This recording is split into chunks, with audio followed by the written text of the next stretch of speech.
Hello, Ready Up Live. My name's Jeff Wood, and I'm here to take you through the Halo news recap for Gamescom 2015. There was a lot of new Halo 5 footage released during Gamescom. This included some footage showing the second mission from the Halo 5 campaign. The mission itself features the Chief and his crew attempting to overload a reactor at an Oni facility while being chased by some nasty hunters. The clip ends with a Banshee space battle taking place in and around the exterior of the facility. For a really detailed analysis of the footage, be sure to hop over to Greenskull's video breakdown. New information about the length of the campaign was also released in a video by Games Radar. According to them, the Halo 5 campaign is going to cover Human, Covenant, and Forerunner worlds. Plus, they say the campaign is going to be much longer than Halo 4. In fact, it will be twice as long. According to the video, Halo 5 was originally planned to be 3 to 4 times the length of the previous game, but was then scaled back during development. Head over to Games Radar to check out the entire piece. Along with the new campaign information, 343 also released pictures of 3 new arena maps and a new Warzone map during their Gamescom announcement. The first arena map is Plaza, and it reminds me a lot of Halo 2's Turf with the tight streets and urban feel. The map seems to be on the smaller side and may be set somewhere in Asia if the signs on the buildings are to be believed. Next up is the Rig, a map that looks a bit larger than Plaza and is set on some sort of human industrial complex. The name makes it seem like it may be an offshore mining facility of some kind, but no details have been released about it yet. Finally, we have Coliseum, a brand new arena map built specifically for CTF game types. It's a small map that features 2 elevated bases separated by a large trench. The bases hold flags while power weapons spawn perpendicular to them at either end of the map. There's even a small bridge with a missing section designed to allow players to flag juggle, oh, by the way, flag juggling has returned, from one base to the other.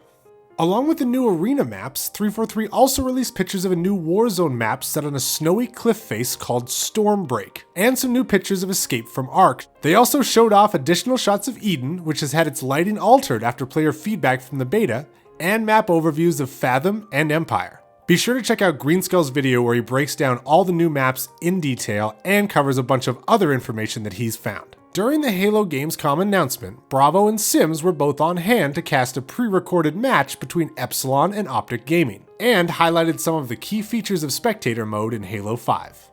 First off, all players are now visible through terrain, allowing spectators to easily see everybody's location on the map.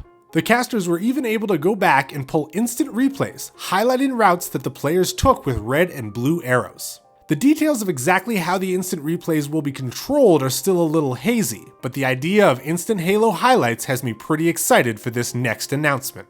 Josh Holmes took the stage to announce the Halo World Championship at Gamescom.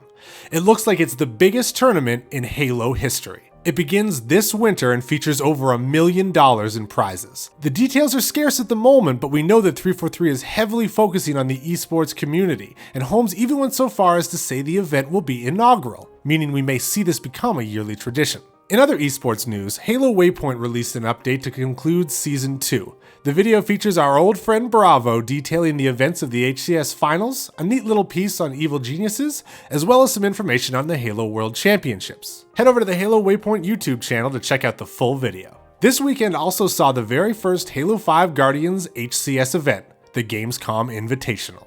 It featured some of the best European Halo teams, as well as America's Optic Halo, competing for a £10,000, roughly $11,000 prize pool. It was a fast and furious tournament, but ultimately Epsilon Esports was crowned the victors. You can watch the whole event over on Twitch. Along with all the esports excitement, Microsoft also showcased the limited edition Halo 5 Xbox One console. The announcement will come as no surprise to longtime fans of the series. Microsoft has released a custom Xbox to celebrate every major Halo game. This particular release includes a bunch of cool stuff that we have seen in the limited edition of Halo 5, along with some extra in-game exclusives like Fotis armor and a custom multiplayer icon. The console does include a digital copy of the game, but as was previously announced, you can exchange this for a physical copy post-launch. The limited edition console will cost you about $500 to pre-order, and it will be released on October October 20th preloaded with Halo 5. You can't play it until October 27th, so don't get too excited, but at midnight, when that switch flips, you'll be one of the first to experience the new game. The console design was inspired by Spartan Locke, and the matching controller sports a similar blue and gray color scheme. However, 343 knows that some fans might not want to sport the Locke look this fall,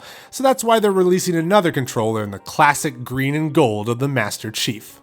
Boy, does it look sexy. Both are available for pre-order at the cost of $70, or about $10 more than a regular Xbox One controller. If you want even more details, be sure to check out Greenskull's video on the controllers and the console. Not to be left out of the Halo 5 accessory party, Astro has announced a new custom design for their A40 headset and M80 mix amp to celebrate the release of the game. The new gear is done up in gray and blue, and it matches the look of the console. You even get a special rec pack with your purchase, which will give you a custom in-game Astro emblem. Astro says the new headset will be available in September and costs about $220 US. Halo fans in the UK should also check out the Pink and Deadly edition of the console bundle. It comes with all the limited edition content, everything that we've already covered, plus a real-life replica needler. It has lights, sounds, the needles even pop themselves up and down when the trigger's pressed. Unfortunately, the bundle is only available through UK retailer Game, and Xbox has confirmed that it's a specific offering from the retailer and will not be available worldwide. While the Pink and Deadly bundle does sound very cool, it's going to hit your wallet with the impact of a rocket launcher. That thing is going to cost you over $700. Finally, fans of the classic Halo Wars RTS had something to cheer about when a teaser for its sequel, Halo Wars 2, closed the Xbox press conference. Currently, not much is known about the game other than that it will be available for both Xbox One and Windows 10 in 2016. Also, it's being developed by Creative Assembly, the same studio that built the Total War franchise. The short teaser really didn't reveal much, but what it did show looked really cool. I can't wait to see what this game has in store for Halo fans. Well, that wraps up everything Halo from Gamescom 2015. If I missed something, or you just want to tell me how much you wished you lived in Europe so that you could get that awesome needler, be sure to leave it in the comments.